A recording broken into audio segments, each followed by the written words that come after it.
inside the program.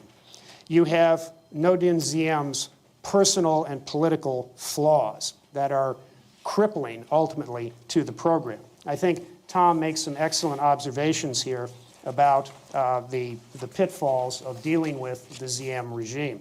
He writes, had Diem been able to articulate a constructive political program and been able to build the administrative machinery to implement it, he might have succeeded in the long term. But his reliance on family and personal loyalties to project his authority, together with the arbitrary quality of his governing style, reduced almost to nil the prospects of American-sponsored institution building and political reform. But the problem here is that he's the only game in town. And there's a sense here of a binary situation. It's either the communists or Diem. We must side with Diem because the alternative is even worse. And when this tendency to fail to view any alternatives or to really understand the dynamics by which Diem's rule is perceived as illegitimate and why the communists have an appeal in the countryside, you have the whole edifice of intelligence activities there, the nation building and the pacification programs, falling apart. There's also the issue of success-induced optimism. The agency was on a roll in the early 50s. We had had success in the Philippines in putting down the hooks and getting Magsaysay in power. We had success, and the British had done pretty good in Malaysia in a not quite similar circumstance. We had our own successes in Iran in '53 and Guatemala in '54. So this is high times for the agency. And the idea that you could pick up a successful operational method and move it to another part of the world was an obvious lesson to us in retrospect, but something that people were not thinking about terribly much during that period of time. There are also problems on a sort of the intelligence tactical level after we leave these broad issues here. One is we don't have a lot of good intelligence sources inside North Vietnam and the Viet Cong infrastructure. In fact, we have precious few. There are occasional defectors, but a lot of that was engaged in disinformation. We don't have good signals intercepts. We're really not very smart about what's going on up in the north, and even so in the south where the Viet Minh were. So how are we to accurately gauge what we need to do and whether anything we're doing is actually having any effect? We're relying on liaison information, which is always dubious. There are agendas, there are security issues, there are problems of vetting the sources, and we don't really have a good fix. We're relying oftentimes on a cadre of CIA case officers who are inexperienced. They're doing 1- and 2-year tours out in the field. They come from other operational milieus and experiences. They don't know the place terribly well. And they're trying to import the institutional knowledge to this very alien environment and not having terrific success at it. And lastly, if we move beyond Diem and start talking about the generals who succeeded him, this is Big Min here who took over in '64, the basic problem here is that lacking an overall cohesive strategy about how to do these things, we are, in effect, on the fly all the time. We're improvising, we're making it up as we go along.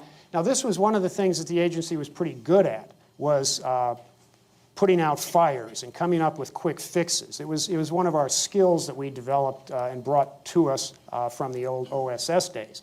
But out in the field, it meant things were haphazard, uncoordinated. Local successes could not be expanded much further, and even if they were usually co-opted or corrupted by the central government. And a third problem here is changing missions. You can't have a long-term covert action program if your mission is constantly changing, because that means your targets, your methods, and the whole purposes for which you're doing these things are variable. But listen to this sequence of events that starts beginning after the generals take over. First, covert action is there to stabilize the junta, stop the revolving door. Well, okay, that kind of took care of itself after a while, then it were now in place to legitimize the II regime, to support his so-called election to power and then to prettify the regime after that. Then, after we start moving towards some kind of truce or peace settlement, the agency is heavily involved in trying to push him to support the settlement that we're trying to negotiate and impose on him. And lastly, after the settlement is reached, the agency's main focus is tidying things up, putting things in boxes and getting them out of the country as quickly as we can. In effect, an organized demobilization of the agency there. So when all of these things are changing constantly, you can't have a systematic and cohesive covert action and intelligence regime over there. No surprise that there were disconnects, that there were problems. One thing we can definitively put to rest, though, if anybody still thinks that there was anything to this canard, is that the CIA was behind the November coup that led to the death of Diem. This is demonstrated in Tom's book on the Diem relationship. There's absolutely no formally classified documentation to support any allegation whatsoever. The problem arises here, and we saw this happening again in 1973 with the coup in Chile, is when you're in a situation for intelligence collection purposes, that is, you want to know what the regime dissidents are doing, the fact that you don't stop them from doing the thing that ultimately happens suggests that you're lending it a tacit approval. This was not the case from the period of August to November '63. Certainly before then, as you well know, there were prominent people in the Kennedy administration who wanted Diem out. The agency was not one of them. We had people there knowing what was going on, but we were not pushing it. We were simply helping the people understand the dynamic. We had absolutely nothing to do whatsoever with the events that occurred between August and November '63 that led to the death of Diem. Now, when we turn to the pacification programs, we want to understand, again, an important fact that when the overall dynamic of pacification changes periodically, and Tom has identified 6 periods of pacification. By pacification, again, we're talking about this kind of hearts and minds idea. You go out into the countryside, you win the loyalty of the peasantry through civic action, through good works, through protection from the Viet Cong. You do it in a variety of ways, economic benefits and providing security. But as you can see from this sequence of events here, the target, the mission, the focus is changing over time. And when you compound that with the rotation of case officers in and out, changing cues from the top, you can see that it's no wonder covert action pacification in Vietnam is one of the most confusing stories to try to tell.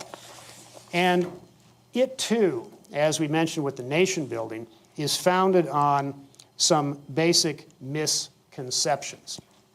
One of them, perhaps the most fundamental one, is the persistent idea that there was no legitimate reason why the rural peasantry would not support the Diem regime. The fact that we thought the Viet Cong were in there through terror, through violence, through coercion. And once we establish security, that's not going to happen anymore. And then when you start throwing in the great American economic benefits, the handouts, the material goods, the health care, the schools, the tractors, etc., combine that all with the overt aid that is going out to the peasantry through USAID and organizations like that, how could they not love us? How could they not support us? The problem is we need to persuade them that there's a reason to fight on behalf of the central government, of the Diem government. And so we'll do that by winning their loyalties through these kinds of benefits and security. And then they'll forsake their bigger loyalties, as we now know, to family and village, and there won't be any reason why the VC can make any inroads there whatsoever. Tying this in occasionally with the government's programs like strategic hamlets and such, so it becomes a kind of a pastiche of different programs and different benefits. We did have some localized successes. The civilian irregular defense groups were highly successful when run on a small scale by the agency. They later on became militarized and were scattered around the country, and consequently there was no connection between the village defense force and defending the village. Instead, they're just out there fighting the war on behalf of the government they don't like. Needless to say, this program kind of fell apart. People's action teams, a similar kind of notion, local militia security. Again, once it becomes nationalized and the people are detached from the point of it all, protect the village, and they're moved elsewhere in the country, the loyalty is lost, the effort to gain the loyalty is lost. So the sad thing about pacification, and it may have been a built-in dynamic in the whole program, is the more successful they got, the more likely they were to fail, because the localized success could not be kept localized. The oil slick idea, as you spread out your areas of control, that attracted the attention of the central government, and it also made for more and easier targets for the VC. So there's a bizarre paradox in here, as the quotation from one of our case officers early on suggests. It might have all been hopeless, but something had to be done. There was no other way to get around it. The problem, as we've described a bit, is that built into this overall architecture of covert action are some very, very difficult obstacles to success. A lack of agreement between what the whole point of it was. We're out there to legitimize a government that is doing things that undermine its legitimacy. We're trying to get the government to change its whole notion of social justice through efforts at land reform, through efforts at winning the peasants' loyalty, and they're simply not interested in doing that. And it's no better, of course, under the general's regime after '64. So that paradox of nation building, a reactionary status quo government that won't change, but the only way to promote peasant loyalty is to get it to change. And our programs are often working at cross purposes. Some of the other points up there are pretty self-evident, but this is a key, I think, here as well. The metricalization of the war, the body counts, the numbers of equipment killed, the amount of acreage under control. As we get into a more quantified basis for results determination, the same thing happens with pacification. It's no longer measuring hearts and minds, which were always tough to measure anyway. It's how many villages can you claim, and what's the metric, to control. As you can see, we weren't making a whole lot of progress here between '63 and '67. The red areas designate communist control, the blue represent government control. If anything, control is somewhat evaporating more from the government than from the communists. There is a battle for loyalty in the countryside, and we are making occasionally isolated progress, but it's by no means a definite trend, and in some ways it's working in just the opposite. Also, not being coordinated with military operations. One of the problems that beset agency activities over there is bureaucratic rivalries among the military, the agency, the State Department, and some internal infighting within the agency itself between field officers, headquarters personnel, analysts trying to explain it all, covert action operators versus counterintelligence officers. There's a lot of elbowing inside the CIA itself, and that became crippling in certain circumstances. And over the long run, this is, as Tom makes this rather dismal conclusion here, by the end of the war, all we're trying to do is stop losing as quickly as we were in the countryside. In short, according to official agency history, the whole pacification program had probably an inbuilt design for failure. It would have been very tough looking back on this to see any potentials for success because of the regime that we were dealing with. Now that said, I have heard scholars who've read Tom's book complain that he's too critical of the South Vietnamese government. and he lets the agency off the hook a little bit too much. Those are reasonable criticisms, I think, to be made. But overall, I do accept his general perspective on things. We talked already a little bit about the infiltration operations, taking either singleton or team groups of agents and dropping them behind enemy lines by air, by sea, by land. We did this 36 times between 61 and 63 when this program began. By the time we turned it over to the military, we could, at best, with hopes and prayers, recommend maybe 4 or 5 of these agent teams or individuals as having possible active utility. We often lost communication with these people as soon as they hit the ground. We had evidence that they were being doubled. Oftentimes, we just never heard from them again. The military's response was, well, let's just beef it up, keep trying harder, send in more teams. Overall, a few hundred South Vietnamese agents were lost in the course of this program. And why did it happen? Why was this so persistent? It goes back to a long record of conducting these kinds of black operations from World War II, where they were relatively successful around the margins. But we were dealing with a benign operating environment, existing resistance groups we could connect with, people who wanted to help us. We're not finding that anywhere in the North to speak of, which is why these teams were just dropped, in effect, into black holes. A very, very costly and tragic kind of operation. A quick bit about analysis before we move into the Sihanoukville controversy. There are a handful of general analytic issues that the agency was straight up about. They told the truth to power, as the cliche likes to say it. They went against the grain. They went to the White House and said, in effect, you're losing the war the way you're prosecuting it. You need to do something different. That's the bottom line of our analysis. We're not prescribing the policy. That's not our job, but that's what our analysis is telling the Johnson White House, including even the whole philosophical foundation of it. We're not finding circa 65, 66 evidence that the domino theory even pertains. Needless to say, the White House isn't listening. And one of the problems is that our record, truth be told, was relatively mixed on analysis as well. There were some serious blown calls, missed calls on important analytic issues, things like the Tet Offensive that you're quite familiar with, some that perhaps are less well known in the literature.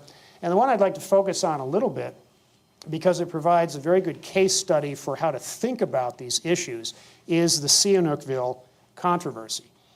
Where are the South Vietnamese communists getting most of their weapons? Are they coming down the Ho Chi Minh Trail, as we were insisting, or were they coming through the port of Sihanoukville in Cambodia, as the military was arguing? Neither side had definitive evidence, and they became wedded and entrenched in their positions. Part of this was bureaucracy, part of this was just dang stubbornness. But looking at it from the agency's standpoint, in Tom's very good book on the question, we find some serious issues here identified on the slide.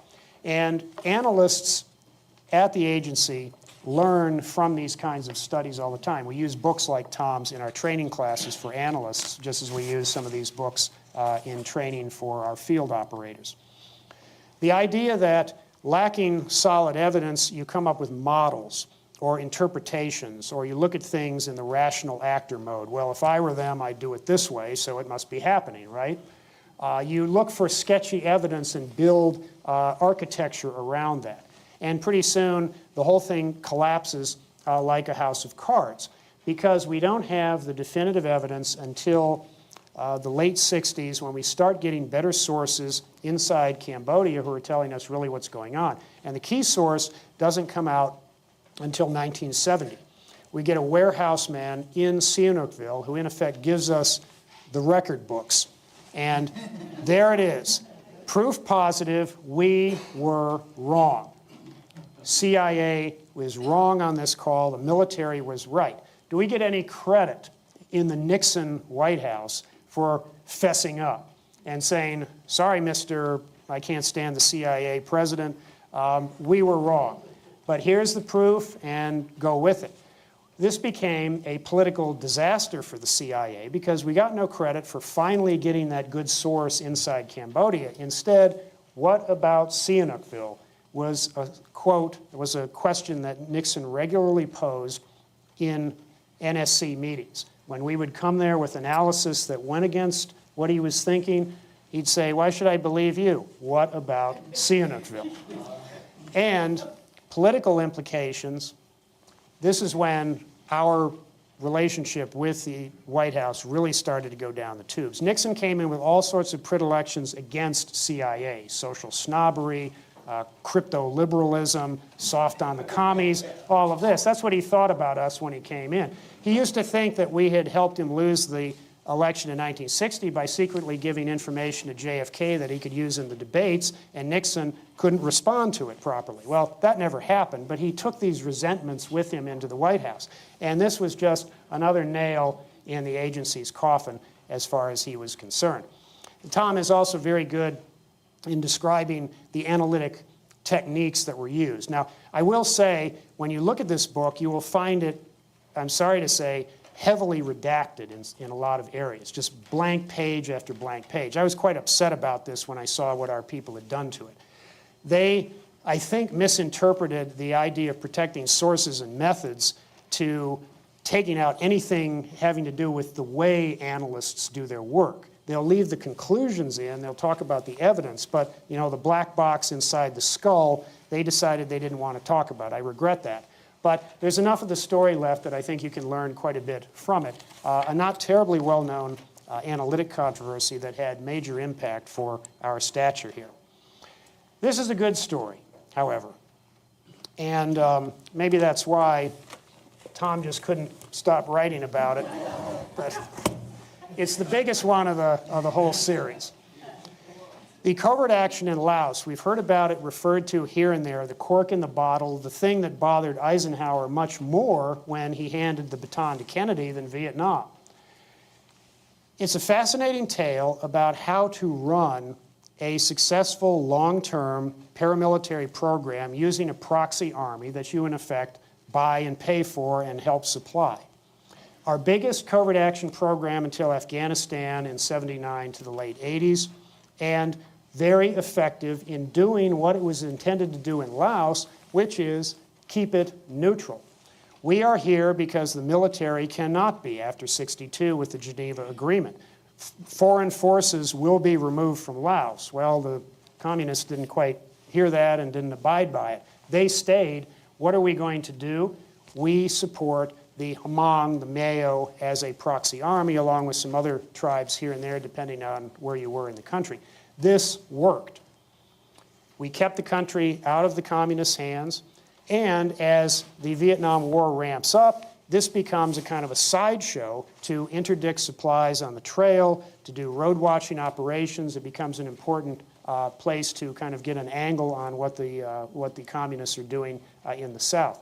So a very, very good program, and it bespeaks some of the more positive accomplishments of the agency. Here, unlike Vietnam, we had a better fix on the local cultural terrain. We understood the people. We had won their loyalties, and we kept it.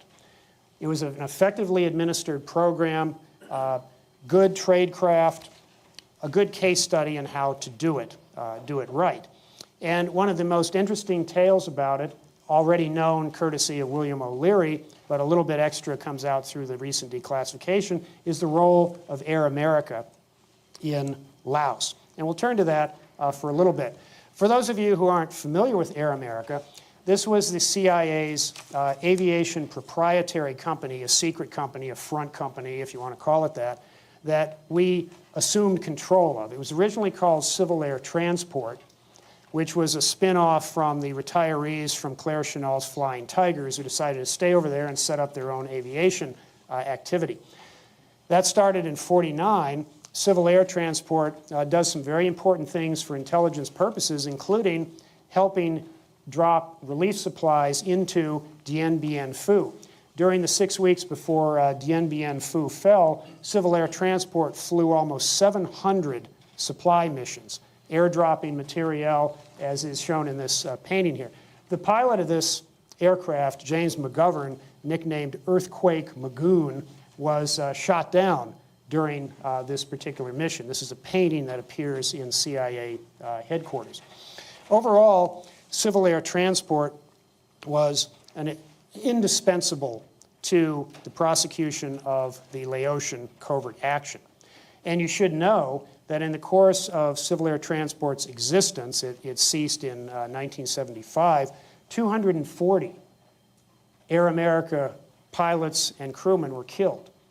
Now, we have a wall of honor at CIA headquarters, which now contains 90 stars, 1 star per killed in action in an intelligence mission. But these are staffers and overt, that is, known contractors. Proprietary employees don't get a star on the wall. These individuals are honored at the University of Texas at Dallas, where the Air America archives and a museum and a library are located. But they didn't have any overt connection to us until most recently, when with this declassification effort described in this co-published book, that we did identify specific individuals as working for Air America and acknowledge their individual connection with CIA.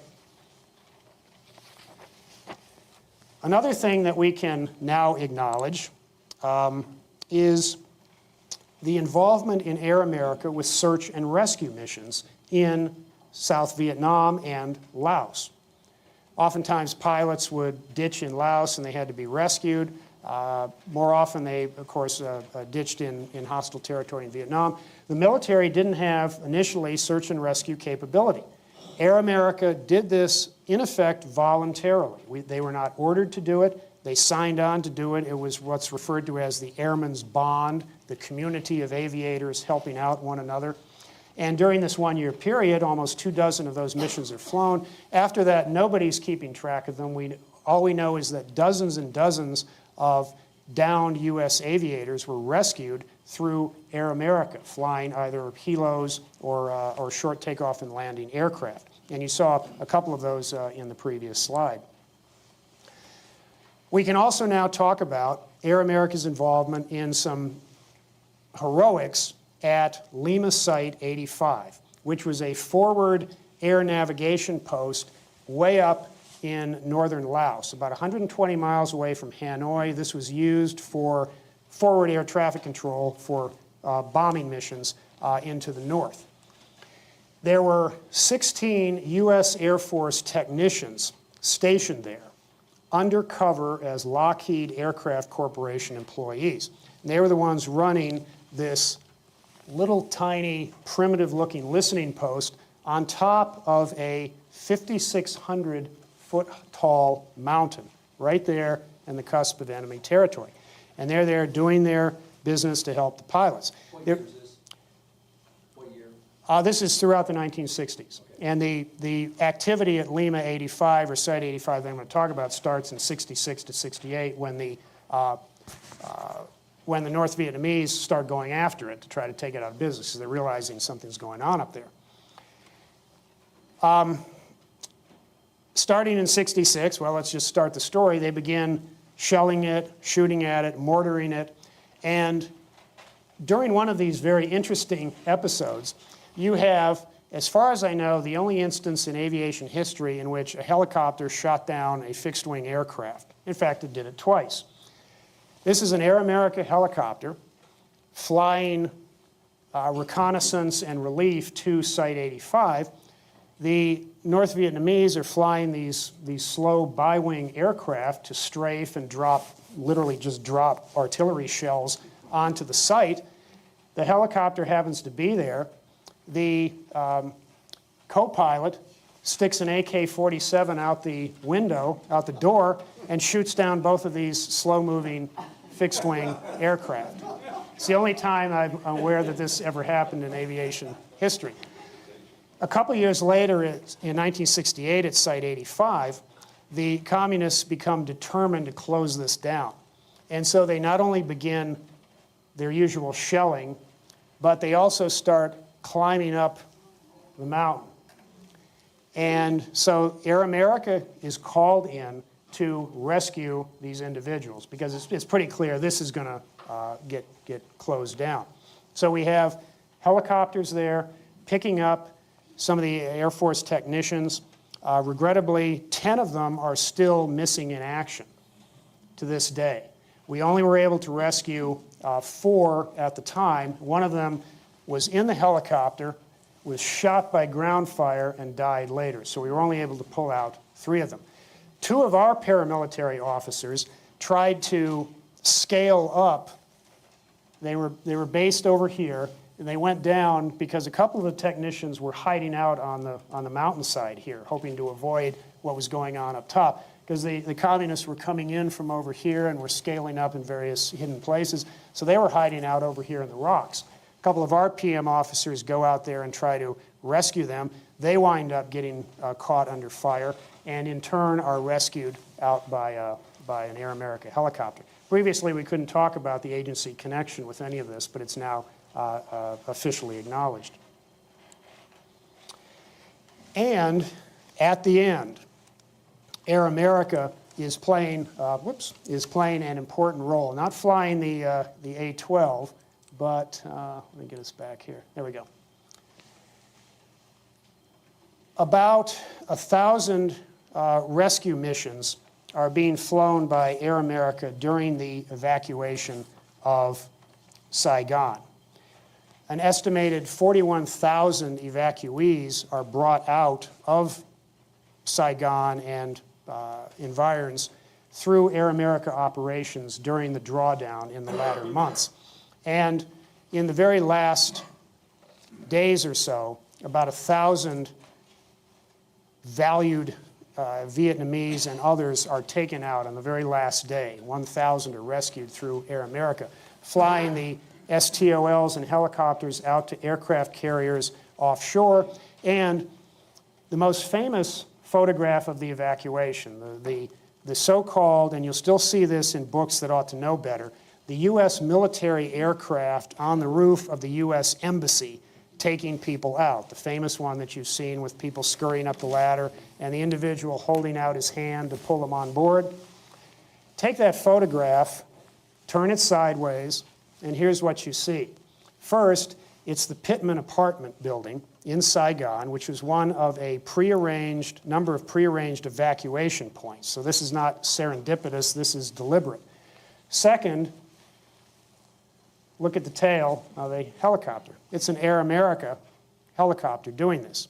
And thirdly, you can't see him in this photograph, the agency officer, well, I just blew the line. The person reaching out his hand is a CIA paramilitary officer whose cover has just been rolled back. So his involvement in all this can now be acknowledged. Let's switch to something a little more exotic in aircraft terms. The A-12, the Archangel 12 as it was called, better known by its code name Oxcart, which was chosen deliberately. This aircraft flies almost 2,200 miles an hour at 90,000 feet for 3 and 4 hours straight with refueling. So, chosen deliberately, ironically, the code name Oxcart.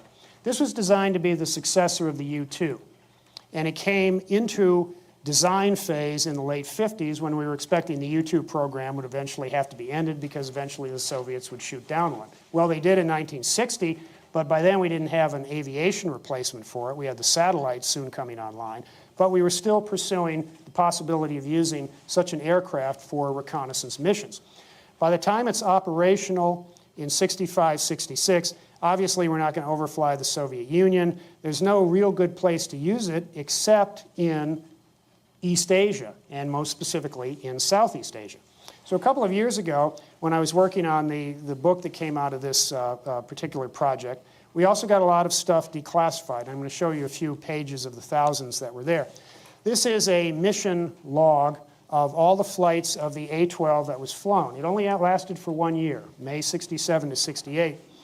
A total of 29 missions flown, and 26 of them are in Southeast Asia. 24 over North Vietnam, 2 in the tri-border region down by the DMZ. The other 3 related to North Korea had to do with the seizure of the Pueblo. I won't talk about them. This is the recently declassified mission map for the first time we sent the A-12 in. And here's how the program worked. You were forward deployed at Kadena Air Base in Okinawa. That's the place where we set up in order to run these missions. Huge infrastructure. Talk about tail to tooth. This is a very long tail, but a very interesting tooth at the front of it. The plane would fly out, and I can talk about some of the peculiarities of the aircraft offline. It's a fascinating engineering story. It flies off, gets its tanks topped off, swings through North Vietnamese territory, takes its pictures, swings around, gets refueled in Thailand to get back to Kadena Air Base. That's how the basic mission went. This is the overall mission plot from Okinawa through, and this is a more specific picture of where it went on that first mission. Why was it there? There was a lot of concern at this time that the North was deploying surface-to-surface missiles. Where are they? This is a drastic escalation of the war. We need to find out, how can we get there? Not with the U-2. Soviet SAMs can shoot those down, obviously. They've done it a couple times already. The Chinese had already taken out a few as well. Satellites won't work. Unlike Hollywood, you can't stop a satellite in mid-orbit, turn it, have it take a picture, and then move on. It just doesn't work that way. So what's left? The A-12, and off it goes. Typical image. Lots of these are now declassified. You can see this is taken from 80,000 feet. Here's the air base. We developed a special photographic processing facility in Japan so we could get these things turned around and back to the battlefield within 24 hours. They used to have to be taken out of the airplane, shipped to Kodak in Rochester, which made the film and knew how to do it right, then sent down to Washington, where the photo interpreters, or squints as we used to call them, looked at the stuff. Then their analysis is shipped out via cable to Vietnam. This is very slow intelligence in a war situation. So having this place up in Japan was essential for getting this type of information in the hands of the warfighters and the decision makers. During the course of the missions, 29 of them, the aircraft was shot at 6 times by surface-to-air missiles. On only one occasion, when one of them blew up, did a fragment of the missile ever touch the aircraft. Routinely, during the life of the A-12 and the SR-71, if they saw an incoming SAM, they could usually just hit the afterburner and outrun it. This thing could fly amazingly fast. At its extreme, it was going 2,300 miles an hour. This is faster than most rifle bullets. And it could do it for a few hours at a time. And from our standpoint of understanding Vietnam, very important intelligence gathered. We dispensed with the SSM concern and just got a lot of good routine, if you will, photographic intelligence about places to bomb, what happened after they were bombed, where are the SAM sites. There would have been a lot more pilots shot down, I can guarantee you, if we hadn't known as much about the SAM sites as we got from the A-12 and other reconnaissance aircraft as well. So an extremely valuable program, dispensed with after 1 year because the Air Force took it over. You couldn't have bureaucratically, budgetarily, 2 parallel programs. The covert CIA program and the overt military SR-71 program doing the same thing in the same place. Something had to go, and guess who lost the bureaucratic battle? So the Air Force kept their SR-71s, which continued to fly until 1989 when the program was closed down. Last subject I'll talk about real quickly, because it remains a matter of controversy and of current interest, with all the talk about domestic surveillance and the global war on terror, NSA listening to our cell phone calls, hacking into our computers, and various sorts of espionage operations going on against U.S. citizens. who are suspected of terrorism. This all sounds vaguely familiar to agency historians, and I'm sure some of you too, because we've been here before. The MH Chaos program sounds just like something out of a Len Deighton thriller, doesn't it? I'm told this was a random code name choice, but I'm a little dubious about that assertion. I don't think MH Cheese would have flown. These code names are supposedly generated randomly on a list, and you just pick the next one that comes up when your operation has to be named. I have a feeling somebody jumped the line here to get chaos attached. But what's going on here? This became one of the most important criticisms of CIA during the mid-1970s when, as I'll show you, this was disclosed. This was the reason why we were investigated by the Church Committee, this and some other exposures. But it was not, as has sometimes been misportrayed, a freelance operation. Like a bunch of guys sitting out at Langley didn't have anything else to do one day and said, hey, let's go spy on some anti-war protesters. We don't do our business that way. We got the order from both the Johnson and the Nixon White Houses to do this because they didn't believe such a robust anti-war movement could exist in the U.S. without foreign support and assistance. Go find it. Now, here's where the important distinction needs to be made. Spying on Americans by the CIA can be legitimate in certain circumstances. If, for example, you are concerned about an American doing something overseas that is suspect, possibly a legal violation, and you're asked to find out about it through foreign intelligence sources, agents in that country, listening in to communications, whatever the technique, that is a legitimate use of foreign intelligence sources. So when we were originally trying to figure out if any of these types of people were getting any support from China, Soviet Union, North Korea, Algeria, Soviet bloc countries, we used our assets and our capabilities in those countries to see what Americans were doing. That's a legitimate use of our capabilities. The problem is when we didn't find evidence of foreign support and reported that first to Johnson and then continued to report it to Nixon, they said, be a little more creative. And so we take this super secret program. I mean, you can imagine the political sensitivity this would have if it were exposed back then, let alone a few years later. It's put in the most secretive component of the CIA, the service within a service, the counterintelligence staff run by the notorious but quite misunderstood James Angleton, sometimes referred to as James Jesus Angleton with the emphasis on the middle name for some reason. But it wasn't his program. He didn't dream it up. He didn't have day-to-day dealings with it. It was put there specifically for security reasons. What did it find? It was a very busy program, as you can see here. Lots of collection, lots of file building, lots of interaction with other organizations. Most of the material that came out of the Chaos program was collected by others. As you well know, the NSA collects far more voluminous intelligence than CIA does, so much of what we were getting from here was electronic snooping. But here's the concern. After that point at which we didn't find the foreign connection through the foreign intelligence approach, the president says, look harder. And here we have one of the most difficult decisions that any director of Central Intelligence I know of has ever had to make. Do I violate the CIA's charter or not? Because doing what he was now being ordered to do is illegal.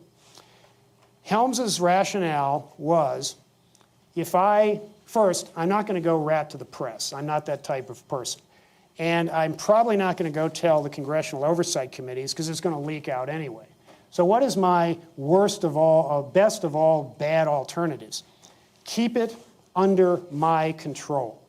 If I resign, the president is going to appoint either a zealot who's going to do it even worse and cause more political backlash, or it's going to be done incompetently by less sophisticated people than my great counterintelligence staff officers. So I'm going to keep it in place, keep it quiet, keep it under heavy control.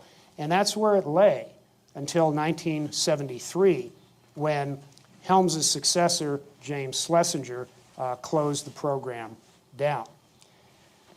But that wasn't the end of the story, and we'll end the discussion here.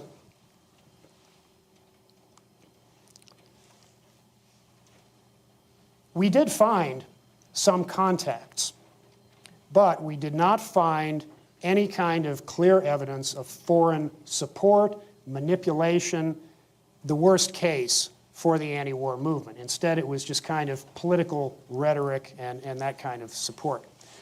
Maybe there was a little bit, because in counterintelligence, you never know whether you found every possible thing. You can't prove the negative in this line of business. Inside the agency, this causes a lot of controversy. A lot of people who don't want to touch this. It was known by more people than should have known it, and there was always the potential for them to leak it to the press. So we had to be very careful about keeping it inside. And here's probably the big thing that occurred.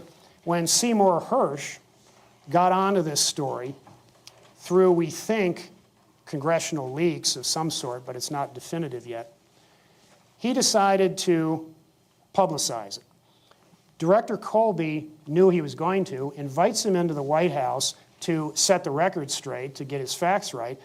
Hersh still gets a lot of the story wrong, and the New York Times runs it for maximum impact. Sunday, banner headline, the biggest kind of issue play you could get in the New York Times. And this is what prompts the congressional inquiries of 1975, the Rockefeller Commission out of the White House first, then the Church and the Pike committees in the Senate and the House, and all of the huge amount of controversy, of oversight, of political repercussions for the agency. We have not been the same place since. And it's one of the ironies of a program that was fashioned to be super, super secret, known only to a few, in order to answer one of the most sensitive questions in American politics at the time, and that American democracy, in its inimitable way, eventually turns it all inside out, and we become, at the end of this particular day, the most unsecret, secret organization in the world. And it's been that way ever since. That's all I have to say. Thanks.